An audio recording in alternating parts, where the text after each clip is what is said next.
I've worked with some of the world's highest performers, from world-class professional athletes to multi-million-dollar business owners. And one thing that they're all exceptionally good at is developing healthy habits.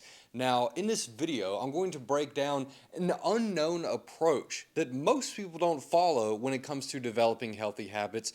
And this is the secret to my own personal strategy and what I've used to help the clients who I've worked with to not only eliminate the habits that are holding them back, but to develop the healthy habits that allow them to accelerate their progress towards achieving their goals. So, to begin, breaking habits is easy. But the reason why people struggle for the most part is that they're experiencing lack of awareness. And this leads to inconsistency. So, for example, they don't fully understand why it is that they have the habits that they have. In many different ways, we can encounter this lack of awareness, these habits that we've unconsciously formed in our lives, and we find ourselves being caught in a trap almost because it's not necessarily the case that we're experiencing any sort of addictive qualities to the habits that are preventing us from achieving our goals, but that there's absolutely something that's in the way, and we're having a very inconsistent approach to addressing it. So, to begin, there are a few questions that you can ask yourself in order to gain awareness so that you can actually begin addressing the cause for these unhealthy habits that you may have developed so that you can then create space for new healthy habits. And the first question that I like to ask myself whenever I'm following this process is, what exactly is it that I'm avoiding? And most of the time, there's an uncomfortable action that I'm avoiding. And this can often lead to having a perfectionist kind of approach. I might have the kind of idea that I'm waiting for the right time in order to address this issue that I'm facing, right? Maybe there's a video that I want to make that I don't feel is as fully planned out as I would like to, right? But it's something that I've been sitting on for several days. And I realize that it's going to have to get done at some point in time. I'm going to have to make the next video. But I also recognize that the reason why I haven't already made it is because I have this perfectionist kind of approach with why it is that I haven't already made that video. And the same can be said for basically any other action that we would take in our lives. So whether you have goals for athletic pursuits, whether it's running certain marathon times, or whether you have business goals and it's to generate a certain amount of income on a monthly basis, chances are you already know what it is that you need to do in order to achieve that goal, but there's a reason why you're not pursuing what you know you need to do, right? It's uncomfortable to you. But it's important to recognize first that the solution does exist and that there's a great chance that you're already aware of what that solution is. That's the first step. That's the first meaningful answer to come to through this process. The next question is to ask yourself, why exactly am I avoiding this? So, in the example that I gave you of me making a video that I may not be fully prepared for, right? Something that might have held me back previously when I encountered this kind of a habit of just waiting for the perfect time to film a video is that it was because I was afraid of looking foolish, right? I was afraid, especially because I know my videos can be seen by many, many thousands of people, that if there's a way that I come off that is not how I would intend to, that it will be seen. Now, the fact of the matter is, at least I'm aware of the fact now that looking foolish is the reason why I'm not already filming this video. So at least then I can begin to address that problem rather than allowing it to prevent me from taking the action that I know I need to take. And so now we've identified this is the real problem, not the fact that for one reason or another I'm not filming a video. That's not the real problem. That's just the symptom of the larger problem here, which is that I'm afraid to look foolish sometimes. Although it doesn't matter because sometimes even when I try my best and I make what I believe is a perfect video, I still in some way end up looking foolish, right? But this has happened so many times that I recognize when I'm going through that pattern of thought. And for you, I'm sure you've gone through this many times as well to notice that there's a certain pattern that you follow whenever you want to avoid doing something, right? And you're understanding now at this point why it is that you are avoiding this action. So when you address the real problem, you make space for good habits to form.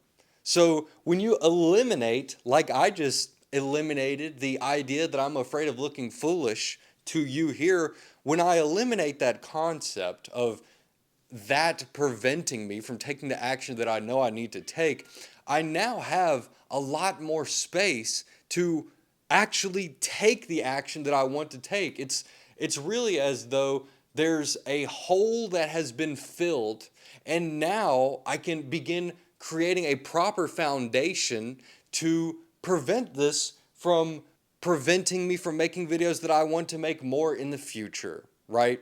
So, and I've already done that, just in the exact same way that I shared with you that I'm aware of the fact that even if I do try my best and I do make the video that I want to make, that I can still look foolish. That is an opportunity for me to create that foundation so that this no longer prevents me from taking the action that I want to take. And so what's important to recognize is that this is only the first half of this process. And really, this is the most important part because the beginning of developing good habits is recognizing why we develop bad habits. And so once we can understand that and eliminate bad habits, it becomes very easy to develop the good habits. And there's a process that I like to follow to develop good habits once I've cleared the foundation and I can begin building something new. All right, so now that we understand how bad habits are formed and how we can eliminate them, the next part that we're about to go over, developing good habits, is the easy part. It's the fun part because we're no longer experiencing any resistance towards developing these good habits and doing what we know we need to do in order to achieve the goals that we want to achieve. Now, there are definitely other distractions that could prevent us from just developing these good habits. So this isn't to say that we're now being held back by the bad habits. It's just that there's now a plethora of actions that we could take, and it's important for us to follow a process to take the right actions so that we can actually achieve the goal that we intend to achieve rather than continue to be distracted by any other means or any other ways that we might ordinarily spend our time. So, the first thing to do to develop good habits is to manage your intentions, and that is to ask yourself the question, what is the intended action here? And so, for example, if the intended action is to make videos 2 or 3 times a week, I am at least very aware of what the action is. Perhaps you're aware of what your goal is, right? And again, perhaps you're aware that you want to generate a certain amount of income for your business. The popular number is $10,000 a month, right? And you might already be aware, actually most likely you're probably already aware of what it is that you need to do in order to lay brick by brick, so to speak, to reach that $10,000 a month. You know of the individual actions that you can take, the opportunities that are available to you now that when you repeatedly pursue will ultimately lead at scale to generating $10,000 a month, for example.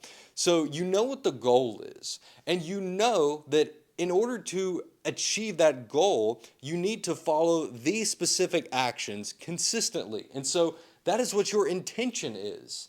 It's to take those consistent actions. The next thing to do is to manage your triggers. So, what excites you to take those actions? That could be anything from watching a motivational video before you get started. It could look like getting into a meditation practice and calming your mind so that you can be present and really appreciate the opportunity that you have to take the actions that you want to take in life to achieve the goals that you want to achieve. That is a very real thing. If you've never practiced meditation before, that's an incredible practice to follow because it really gives you the opportunity to decide how you want to feel and to meaningfully, mindfully decide what actions you want to take with respect to all of the wonderful things that are going on, all the wonderful things that you could be doing in your life, right? So with mindfulness, with a practice like meditation, this can really trigger you to remember what your meaningful goals are and why you want to achieve them. And this in itself can be something that once you get up from the seated meditation, directs you immediately towards taking that action with no in between actions. You'll just go straight to the activity that you know you want to do, the activities that you know will help you to achieve your goals. And then finally, managing your rewards. This is a very, very interesting one that I have a nuanced perspective on. The idea would be to have healthy rewards that you can utilize in the moment.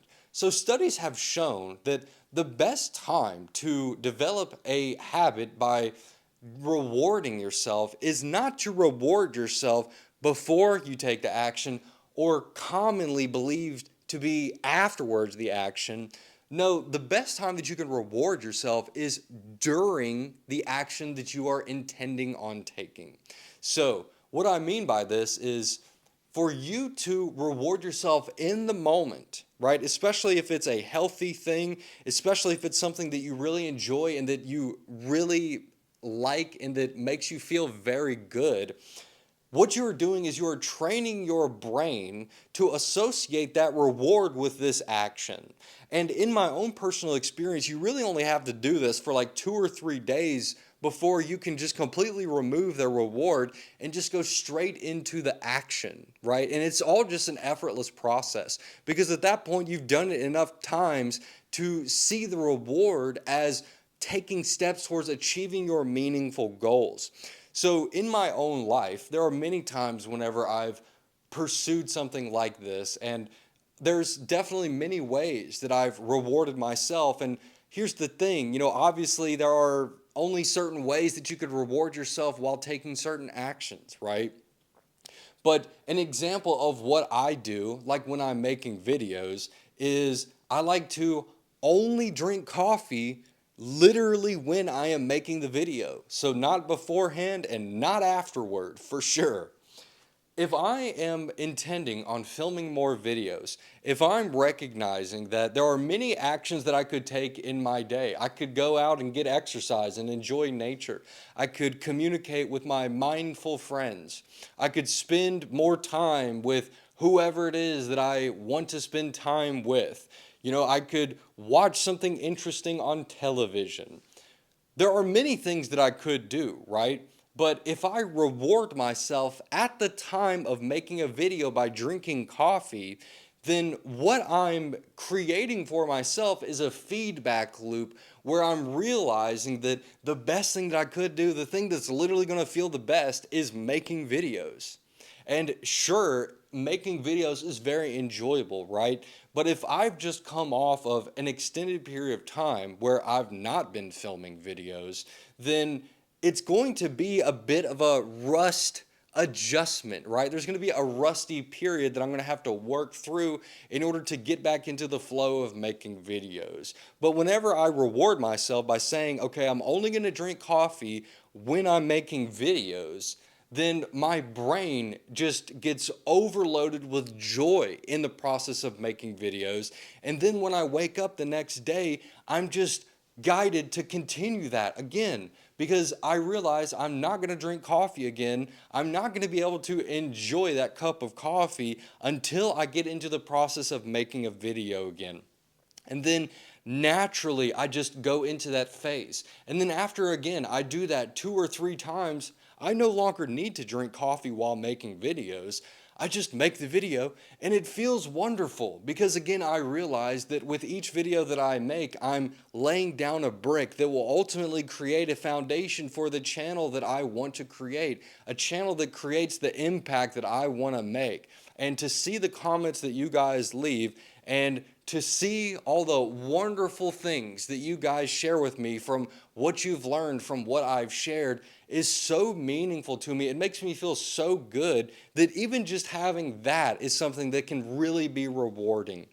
And so this is how you can not only eliminate unhealthy habits, but this is the process for developing healthy habits as well. It begins by understanding why you're not already doing what it is that you want to do, why you haven't developed the good habits, why you've developed the bad habits. Understanding that, then addressing the cause for the unhealthy habit so that you now have filled that hole that you've dug yourself into, so to speak. Now you're above ground and you can see clearly and you can begin laying a foundation for the good habits that you want to develop that will ultimately lead you to achieving your goals. And so these are the wonderful examples of how I've experienced this in my life, using coffee just as a very personal example to encourage me to make more videos on YouTube, videos that you truly enjoy and that you feel are valuable. And here's what most people miss about this process that I've just shared with you. The individuals that utilize a process like this are the individuals who tend to achieve their goals more often than not. And we've seen this very clearly. The entire world saw this when the New York Knicks won the NBA championship just about a week ago. And I made a video breaking down exactly how they utilized these principles in this video right here if you want to know more about that.